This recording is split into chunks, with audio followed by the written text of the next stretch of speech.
Welcome back to App Stories. Today's show is brought to you by Collide, SetApp, and ZocDoc. I'm John Voorhees, and with me is Federico Viticci. Hey, Federico. Hello, John. How are you?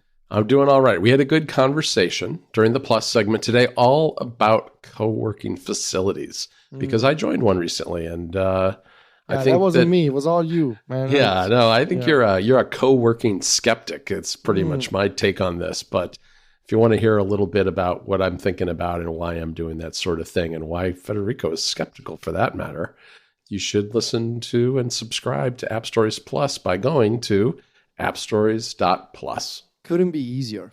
Just go to appstories.plus and that's it. Yep, and that's, that Plus segment. We have a lot of fun in that Plus segment. It's about all kinds of stuff. Today it was kind of off the beaten path from a typical App Stories topic, but a lot of times it's about things we're experimenting and all other things that are going on at Mac Stories. So check it out.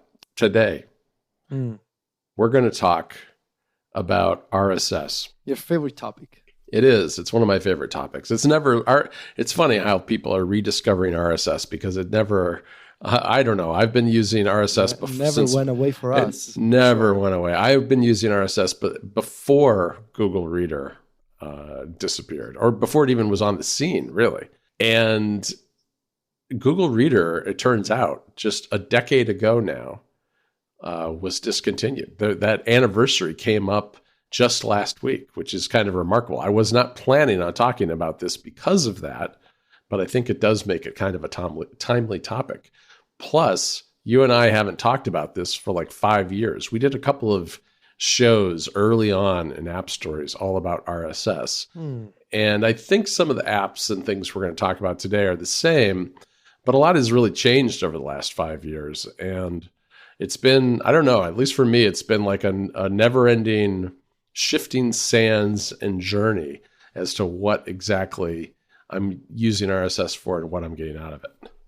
I never, for as long as I can remember doing what I do for a living, I've always used RSS. I think I started with Google Reader, as I think many of us, many of the listeners of App Stories did. I started with Google Reader at the time using the web app, and then I don't recall exactly when, but it was around the 2010 era. That's when the idea, also helped by the App Store for sure. Like first the iPhone, and then especially with the iPad. The idea of a Google Reader, like RSS client, sort of became popular. But for sure, RSS clients existed before, especially on Mac OS. I mean, you look at NetNewsWire, for example, has been around, in the pre-Google Reader days. At the time, we didn't need, people didn't need to sync across multiple devices because there were no multiple Apple devices. You just had your one Mac. And if you had multiple Macs, I guess, some of these apps supported like syncing over your local network with Bonjour or like similar technologies, but iCloud did not exist. And those clients were not compatible with Google Reader. RSS clients for the desktop predated Google Reader for sure. But I think it was with the arrival of Google Reader and with the iPhone, and then especially with the iPad, and how Apple pitched the iPad as this sort of bigger device that you could just hold in your hands, lay back on the couch, just read the New York Times as per Steve Jobs' famous demo. But it was a device that was really conducive to a reading experience. I think that's when Google Reader clients started taking off. And mind you, this was the era when the local RSS on your device was always an option in these early RSS clients for I was going to say iOS and iPadOS. It was all iPhone OS at the time. But for iPhone and iPad, it used to be that you had your options for local RSS, Google Reader, and at the time, and I remember this because I used to do this. Do you remember the self-hosted RSS service Fever by Sean Inman? Yeah, Fever, right? Fever, yes. Fever was made by a developer called Sean Inman, and Sean was also behind the excellent web analytics service called Mint that I also used to use on Mac Stories to keep an eye on my stats. And so that was, the sort of when I started using RSS. Also, when I started writing Mac Stories, that was 2009. And from 2009 to 2012, that was the golden era of this like first wave of Google Reader clients. I remember the first version of Reader. I remember Mr. Reader for iPad, which I think we mentioned recently in the apps, Gone But Not Forgotten right. series. So yeah, I've been using RSS forever, but my forever is shorter than your forever, I guess, because I don't remember using NetNewsWire on Mac OS 10, like 20 years ago, because I was not using Mac OS 20 years I was ago. using these things on Windows back in the day. I was using, and some of these things because a lot of services in the early days of RSS clients were web services, and you could access them in a browser. And so I was doing that for a while. And for the life of me, I think there was a service called Byline, I want to say, that I think that's what it was called that I used. I do remember using NetNewsWire at some point as well.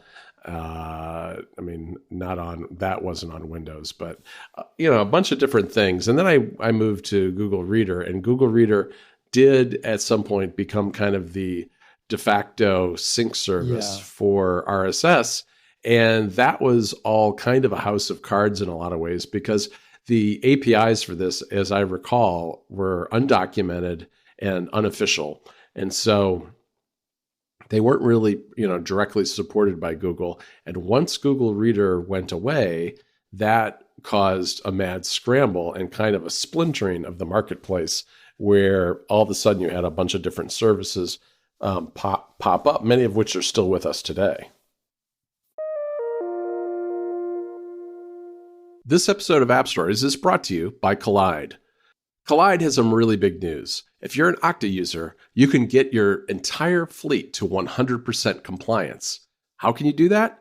If a device isn't compliant, the user can't log onto your cloud apps until they've fixed the problem. It's that simple. Collide patches one of the major holes in zero trust architecture: device compliance. Without Collide, IT struggles to solve basic problems like keeping everyone's OS and browser up to date. Unsecure devices are logging into your company's apps because there's nothing there to stop them. Collide is the only device trust solution that enforces compliance as part of authentication, and it's built to work seamlessly with Okta. The moment Collide's agent detects a problem, it alerts the user and gives them instructions to fix it. If they don't fix it within a set amount of time, they're blocked. Collide's method means fewer support tickets, less frustration, and most importantly, 100% fleet compliance. Visit collide.com/appstories today to learn more and book a demo. That's KOLIDE.com/appstories. Our thanks to Collide for their support of the show.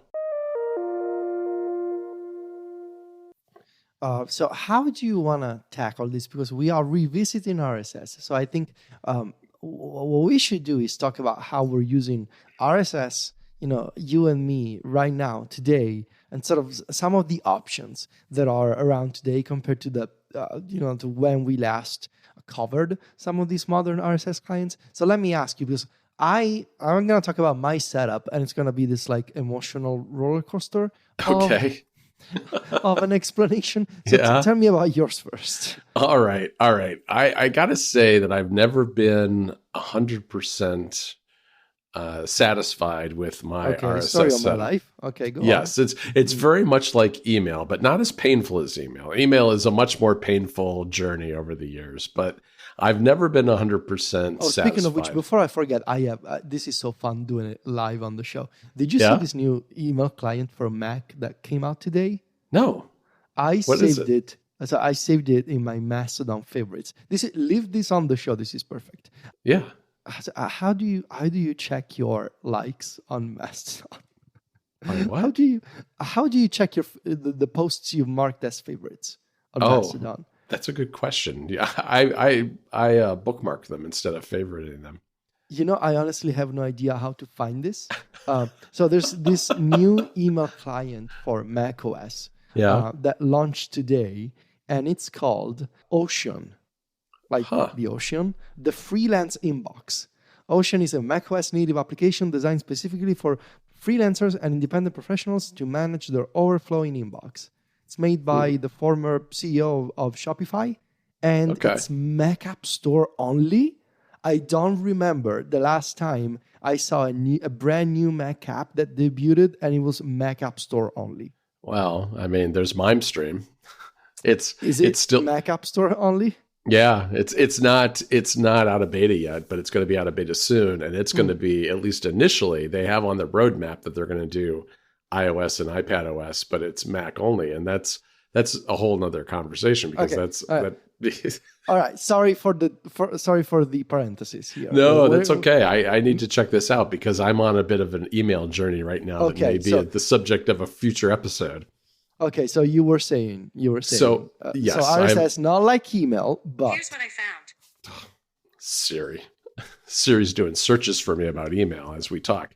So I'm not totally satisfied ever with my RSS setup, and I'm not sure. I think where I'm coming down with RSS is that I want a very simple but very fast sync service that works well with a third-party app. And there are a lot of services out there. I've tried pretty much all of them. Right now I've been using Feedly. And Feedly is... Yeah, the problem I have with sync services, this is true for InnoReader, it's true for Feedly, it's true for Feedbin to a degree, is that what they do in order to make...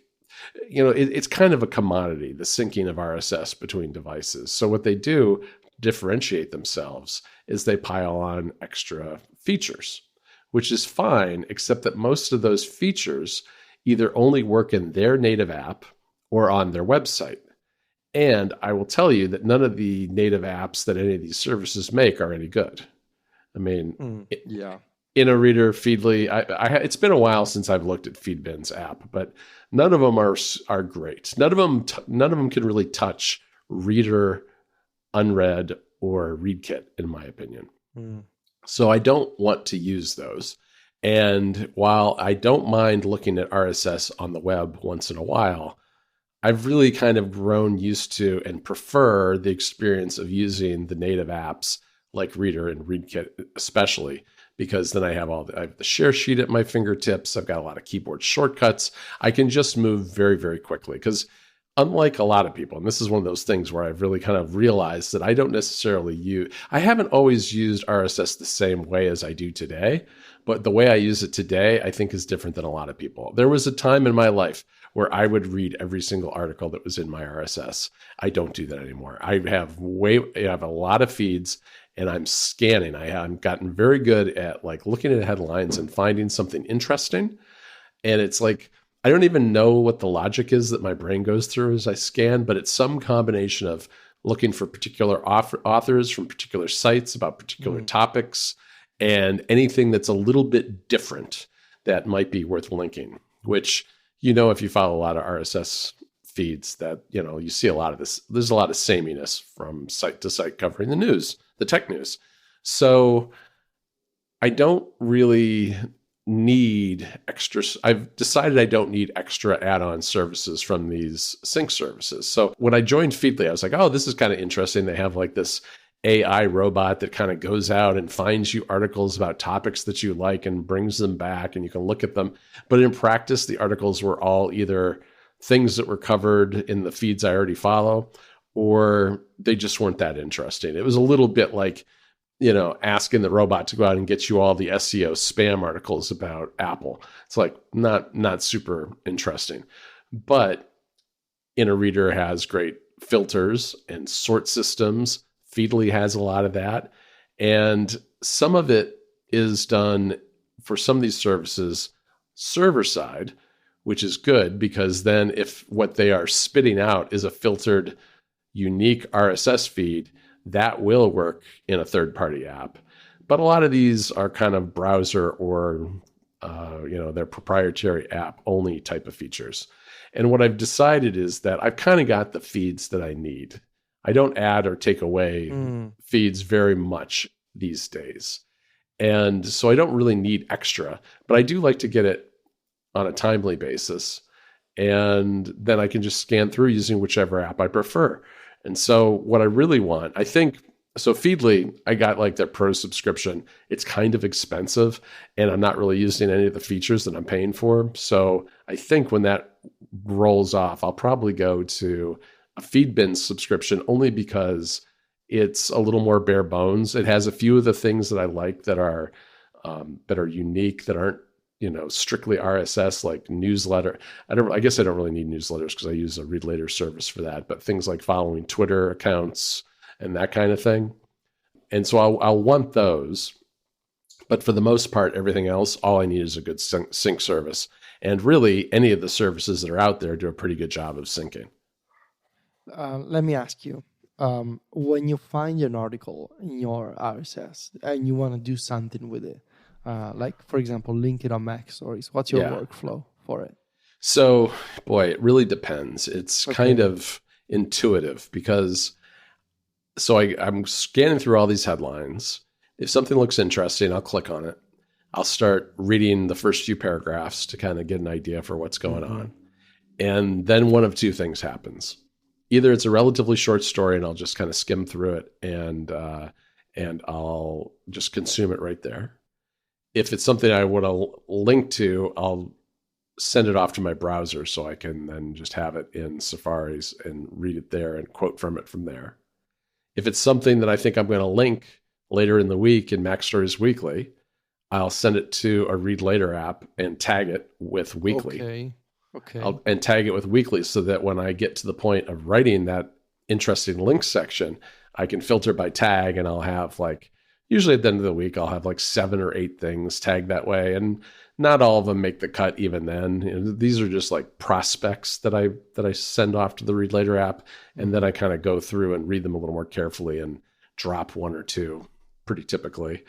Then if something's really involved in more of a personal interest type of thing, like maybe there's a couple of things that I saved recently is there was a long in-depth article on OpenAI somewhere that I saw that looked interesting. So I sent it off to Matter to read later. I'm not going to link that on Mac Stories. It's probably not going to be part of any of the writing that I do in any particular way, but I still find that it's still something I wanted to read that I was interested in. And another one was a Washington Post article about the Silicon Valley Bank failure. And I was interested in that. So I saved that.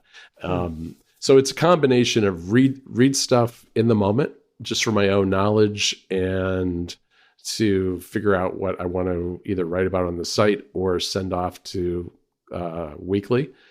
And otherwise sending it off to a read later service where a lot of times, honestly, it just goes to die because there's only so many hours in a day and I don't always get to all those articles, but at least they're easy to find because it's probably the stuff that I actually do something with other than skim the headline or quickly read an article is less than 5% maybe that I actually do something with. Right.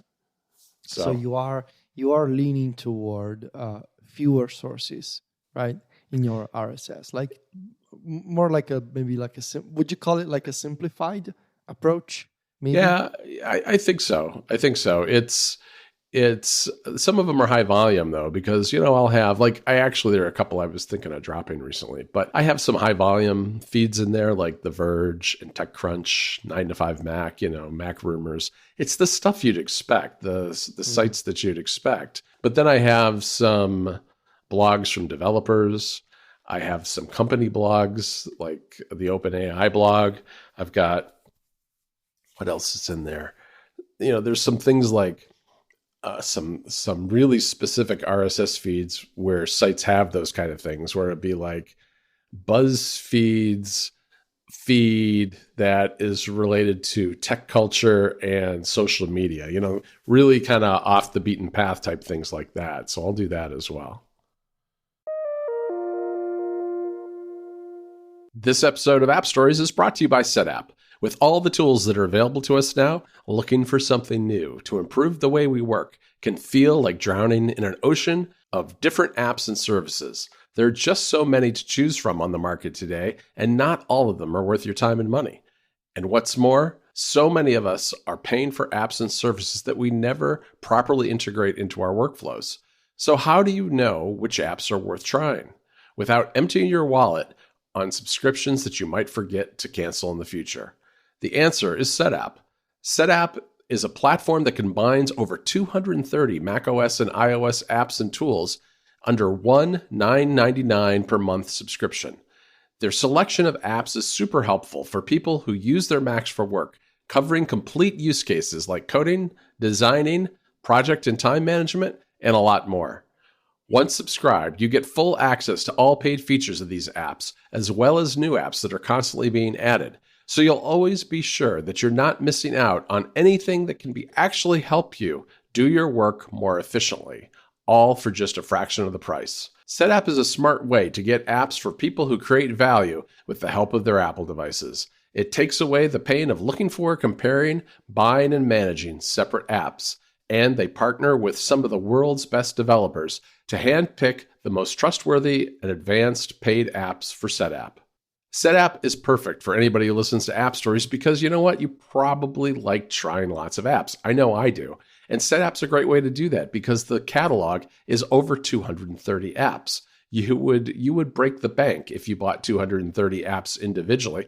But with SetApp, you can dive in, try them, and keep the ones you use the most. It's a great way to browse a big collection and compare and contrast everything that they have to offer. SetApp makes sure to remove outdated tools and keep the collection up to date with the best software around. If you've got a complex task to solve, you can delve into their app collections too. And for peace of mind, every app is updated automatically with no annoying ads to distract you, and you can install and uninstall apps with a single click. Check out SetApp today by trying it out for 7 days for free. Go to stpp.co/appstories. That's stpp.co/appstories to try it completely free for 7 days. SetApp powers you up. Our thanks to SetApp for their support of the show. All right. Okay. So let me talk about my setup. Okay. And I've been going through I guess this is a summary of my life over the past 6 months. I've been going through some phases, I guess. So like I said, for the longest time, I've always been using RSS. I cannot imagine living and working without my RSS feeds. I have this list of websites that I've been trimming and expanding over the years, and I've been doing back and forth between multiple services, multiple clients. For the past couple of years, I was pretty much settled with iNoReader as my sort of default RSS syncing service of choice. But then a few weeks ago, I was intrigued by this idea of testing this all-in-one approach with the new service that's sort of taking the world of read later apps by storm, Readwise Reader. The idea of, and we talked about Readwise Reader before on App Stores. Sure. And one of the things that you can do in Readwise Reader is you can also use it as your RSS client with some limitations. I wrote about this in Mac Stories Weekly last Friday, and I've been really digging into this sort of workflow and idea over the past 10 days or so. And so you can import your OPML subscriptions in Readwise Reader, or you can subscribe manually. You can just search for RSS feeds and subscribe manually. One of the things that sets this whole workflow apart from other RSS clients is that it's all been designed to sort of to improve the core triaging system at the core of Readwise Reader. So at the center of it all, of Reader, is the idea that you want to save articles for later. And so the concept that the Reader developers designed is, well, we're going to let you save articles for later, like you've always done, from your web browser. You can have an extension, or you can use the share sheet, or you can use the API. Whatever you want to use, you can send articles that you find online to Reader. But what if we also allowed you to take other sources of incoming web articles into Reader? And so that's why in Reader, you can also have your newsletters and you can have RSS feeds. The idea being these other types of content that are like pushed to you, whether it's an email or an RSS feed. Some of these articles, maybe you want to save for later. So the idea becomes there's going to be a separate section in Reader where you can see your feeds, and from there you can skim your list of headlines, and those that you find interesting that you want to save for later, the triaging system from the main Reader app is built in, is right there. So immediately you can say, for example, oh, I'm scrolling through the RSS feeds of Mac Stories. This article is interesting. I want to immediately, contextually promote it to my short list. The short list being the sort of top of the queue section in Reader for your read later queue. It's like the most important stuff you want to get to first when you're in the mood for reading something. Or you can say, well, I want to read this at some point. I'm going to save it into the later section. So the triaging system from Reader is built around and inside the RSS reading experience, which is like, at a high level, it's literally a section of Reader called feeds. And you go there and you see a list of all your feeds. Now, this right here is one of the main points of friction immediately. Because in Readwise Reader, you don't have folders. So you may be used to organizing your feeds in folders. You cannot, there are no folders in Reader. Instead, everything is based on effectively smart searches, which are called, I want to say views. They're called views in Reader. So thankfully, the developers created like this optimized workflow for people like me who are importing their existing subscriptions, whether it's an OPML file or an XML file. The OPML file that I exported from iKnowReader had information about the folders that I was using for my subscriptions. When I imported that in Reader, it automatically translated those folders into views. So my Apple folder became my Apple view, and my gaming folder became my gaming view, and so forth. So I spent some time tweaking those views. As I wrote in Mac Stories Weekly, gave each one an emoji, and I've been using this setup for the past 10 days. And there's a few things that I want to cover here. The triaging system, as I wrote last week, is very intriguing to me. I think it's a very cool idea.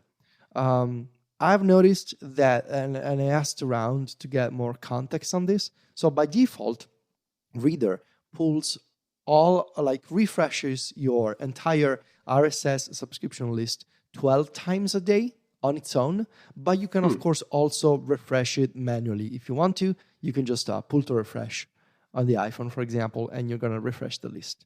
One of the few things that I pointed out last week in Mac Stories Weekly, you get the same layout, you get the same structure of the main Reader experience. So, for example, you get a sidebar for article metadata in your RSS. So you can see more information about the author, the publication, the word count, and all of that.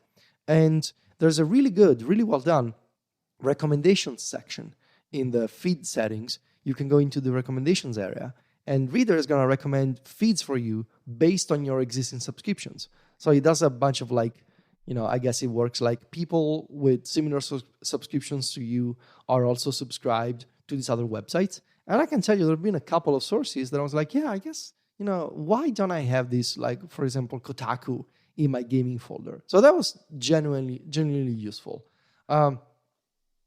Unfortunately, though, now that I've been using this for 10 days, the overall RSS experience, it falls short of some, key aspects that I'm just grown so used to having done well in my RSS client.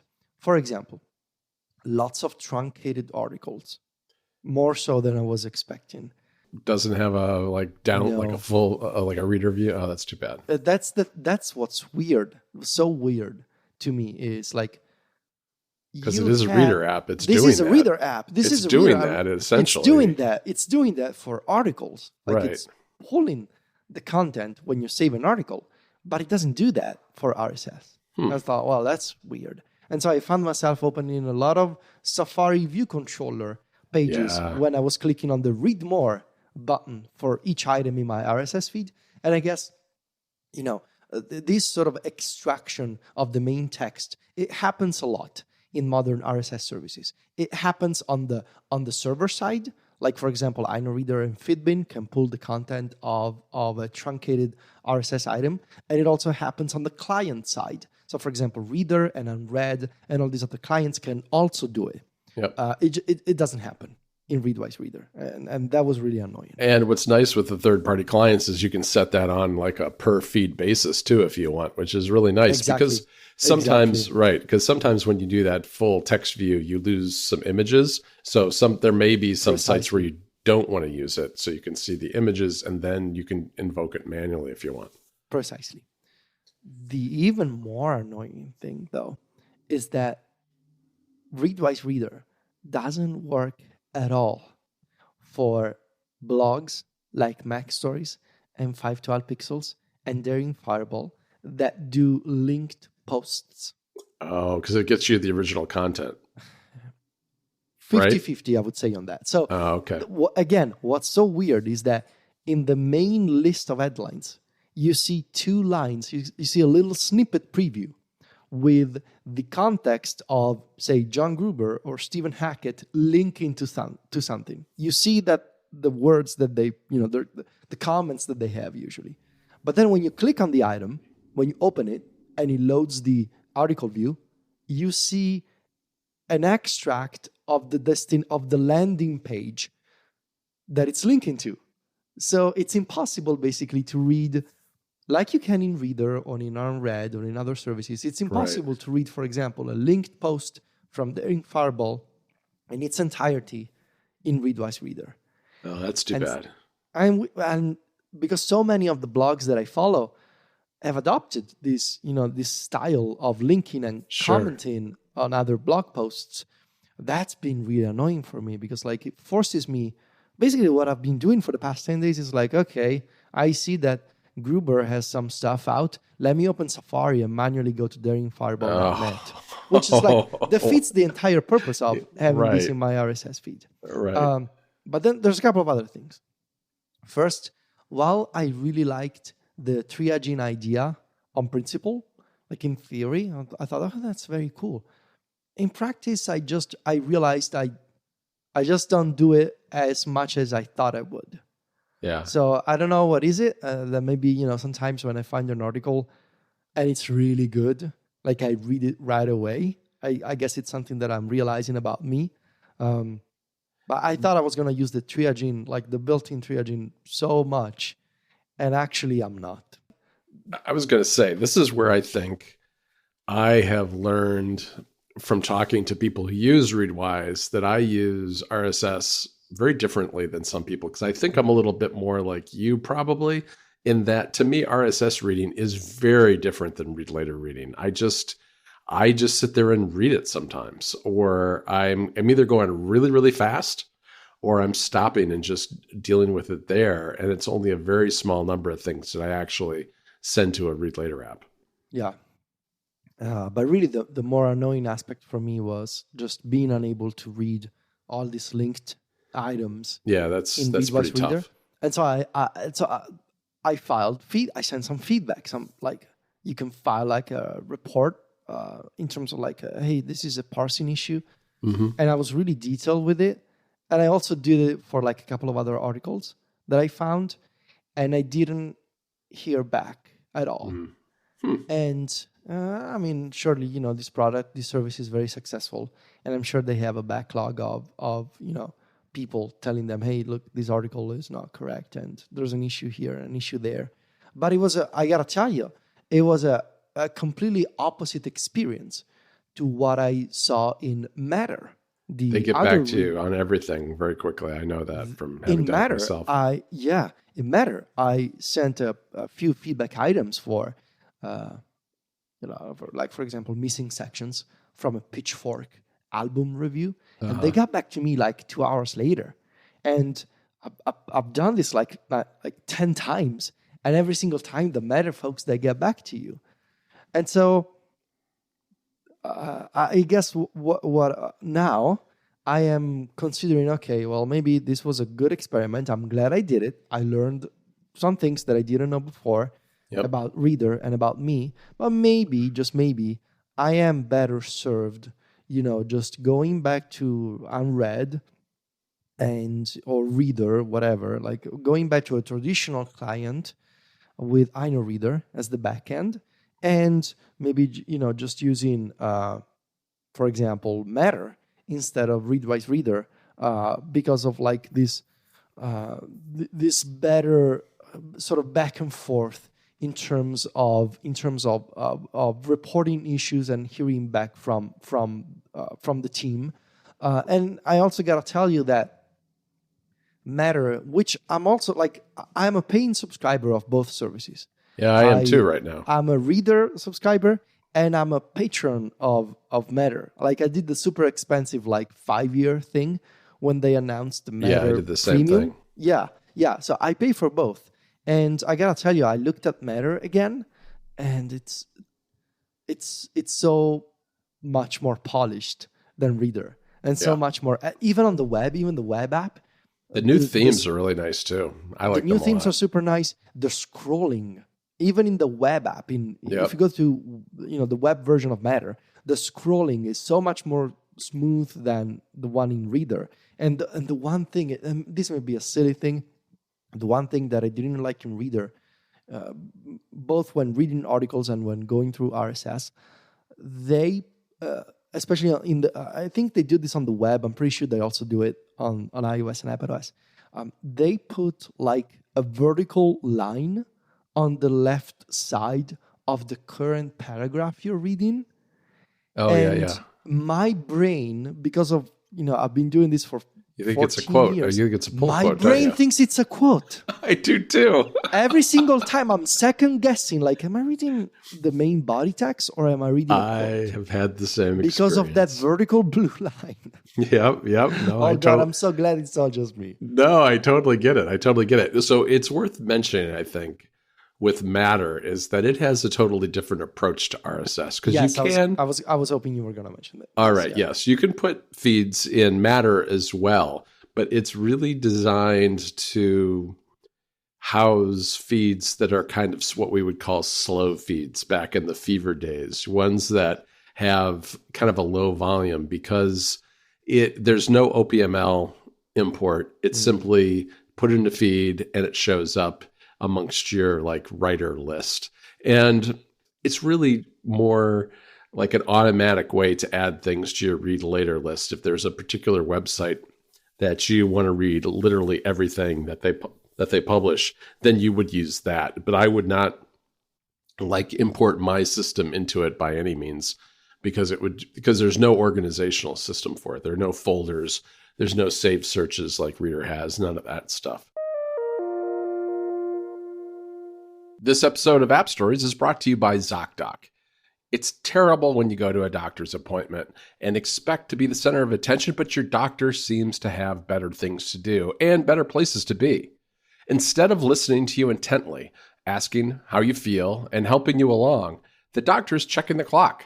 On ZocDoc, you'll find quality doctors who focus on you, listen to you, and prioritize your care. ZocDoc is the only free app that lets you find and book doctors who are patient-reviewed, take your insurance, and are available when you need them, and treat almost every condition under the sun. I think listeners know that I'm pretty new to North Carolina. I went to college here, but I hadn't been here in literally decades. And so when we moved, we had to find all new doctors for our family. And one of the things I did was I turned to the ZocDoc app because it does a great job letting you find the people that you need. The app is incredibly well organized, and it's really clear what each of the doctors specialize in, the insurance they take, and everything you need to know to be confident that you're booking an appointment with the right person. When you're not feeling your best and just trying to hold everything together, finding great care shouldn't be what takes up all your energy. That's where ZocDoc comes in. Using their free app that millions of users rely on, you can find the right doctor that meets your needs and fits with your schedule. Book an appointment with a few taps in their app and start feeling better faster with ZocDoc. Go to ZocDoc.com/appstories to download the ZocDoc app for free. There you'll find and book a top-rated doctor today. Many are available within 24 hours. That's ZocDoc.com/appstories. ZocDoc.com/appstories. Our thanks to ZocDoc for their support of the show. While you were talking, Federico, I went through and looked. I have about 70 Apple-related feeds, about 20 general tech feeds. Then I have, this is something I started doing at some point last year. This is all a very simple folder structure. I've got the Apple feeds in an Apple folder. I've got the general tech ones in a general tech folder. But then I have folders for video games, music, and video, what I call Video Plus. And Video Plus? Yeah. So video games, it's just called games. And it's got maybe 25 or 30 feeds there. Some of these are a lot of these are Twitter accounts now, because one of the things, the gaming industry did not leave Twitter. And I do miss my gaming Twitter feed, so I put them into RSS. Then the music one is a handful, it's like a couple of specific Pitchfork feeds, Chorus FM, the music reviews in The Guardian, a few other things like that. And then Video Plus is just because it's like the New Yorker's culture desk, which tends to be movies and TV, but it can be other stuff too. And the Atlantic's entertainment RSS feed, Paste Magazine, which is kind of a hodgepodge of things.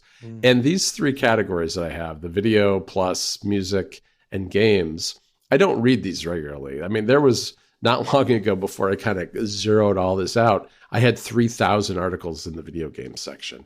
Wow, now, a lot of those were tweets, but there was a ton in there. And I just don't get to it regularly, but I do like to have all these different articles in here from, like Polygon and Kotaku and the PlayStation blog and the Xbox Game Pass and Overkill, WTF, all these different blogs and websites all in one place, so that if I want to, I can go through and just browse what's going on in the gaming industry. So that's kind of my approach there. And for the longest time, I guess for the last 18 months or so, I've been using ReadKit, which got a much more unified and better feature parity between the iOS, iPadOS, and Mac versions, because there are certain things about the design, especially on the iPad, that I like a little bit better than Reader.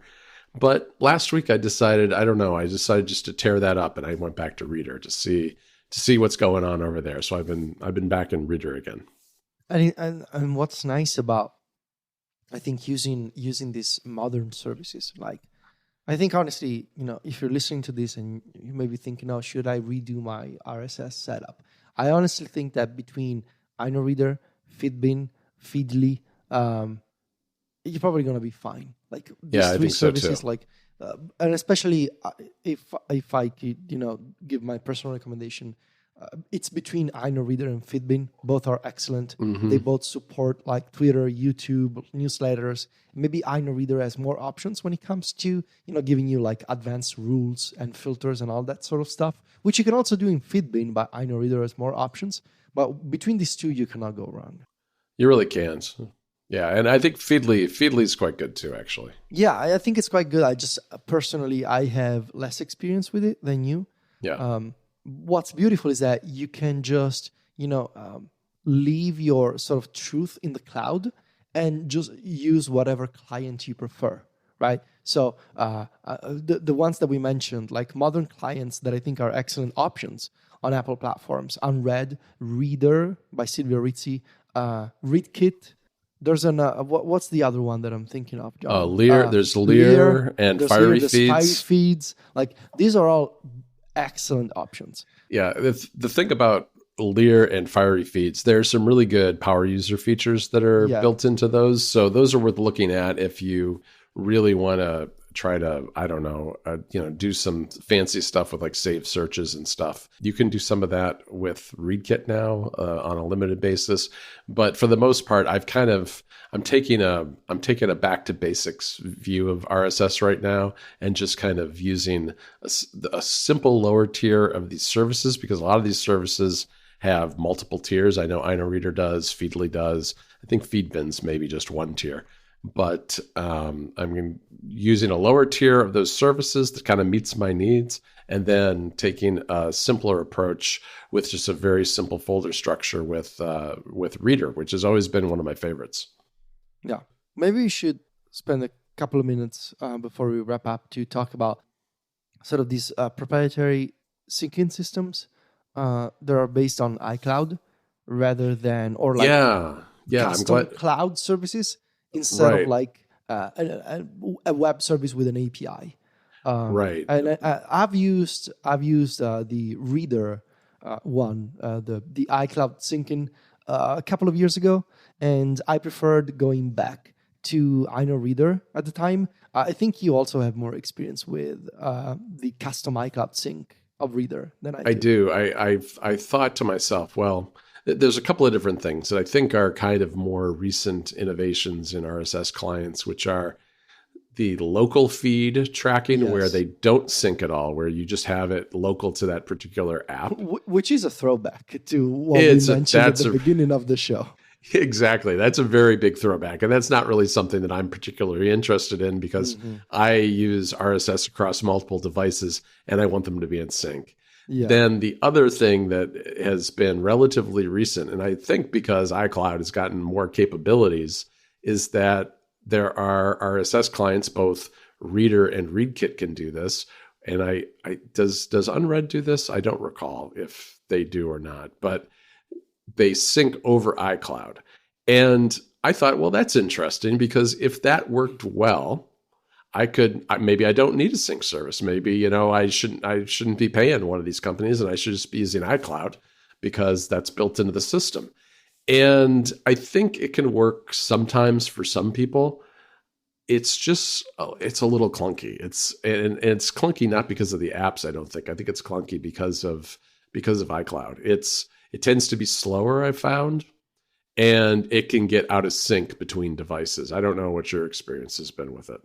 Yeah, it tends to be, it's always more clunky and slower than using something like Fitbin and iNoReader. iNoReader, I think I've actually had an excellent experience with iNoReader over the years. Yeah, it's very good. I used to use it too. Yeah, fewer downtimes and faster performance than Fitbin if it really comes down to it. Like, if you're like, okay, you gotta pick one. Personally, I would pick iNoReader because of the experience I've had over the years and the comparisons that I've done over the years. I also see that Unread, and I think we mentioned this maybe last year, they also have their own, like, it's literally called the Unread Cloud, which is a custom cloud service. True, Unread. Right. I have not tried that. Me neither, but it's there. And what's nice, I think, is that you can sign up with Apple. You can do like the sign in with Apple thing. Yep. And it's a syncing service, but it's proprietary to Unread. And so it talks directly to this custom service that Unread has, and you're gonna it's gonna retrieve articles for you. It's gonna sync your articles across devices, and so you have that option if you don't want to use one of the supported services.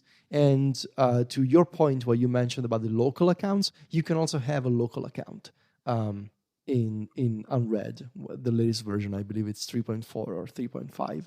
Right. But since last year, you've been able to add a local account to Unread, which, like you, I don't want to do, because I like to have my articles synced everywhere on all of my devices. I experimented with that a little bit with these special folders, my game and music and video folders, because I thought, you know what?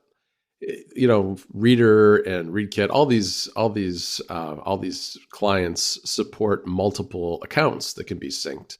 And so I did a local account for those and just put them on my iPad mini, because I thought, that's kind of like downtime reading anyway. So maybe I'll just have it on my iPad mini. But I don't know. I'm just my habits with RSS are so used to having it everywhere and being synced that didn't really stick with me. So that I didn't stick with that very long. I think one thing about InnoReader that you mentioned that is important for people, I guess, to understand is it does tend to sync extremely fast. And I know at least one of I think it's their Pro tier, actually has a feature where you can have feeds. It pulls the feeds more frequently. You can pick up to a certain number of them and have them pinged more frequently, so that it's up to date more more often. And, that I used to do that. And now I don't really need things that quickly, so I don't do it anymore. But it is a unique feature that I don't think the other services that I've tried have. All right, Federico, that's a good discussion. There's still interesting stuff going on with RSS, and with Twitter kind of not being the news source for a lot of people now, it is something that I know a lot of people have been thinking about. So hopefully we gave folks some ideas of ways to use RSS in new and interesting ways. I want to thank our 3 sponsors again. That's Collide, SetApp, and ZocDoc. You can find me and Federico over at macstories.net. We're on Mastodon. Just go to vitici.macstories.net to find Federico's profile page and follow him there. And I'm at johnvorhees.macstories.net for the same thing. And we're on Instagram, where Federico is at Vitici. That's VITICCI. And I'm at John Voorhees, JOHNVOORHWES. Talk to you next week, Federico. Ciao, John.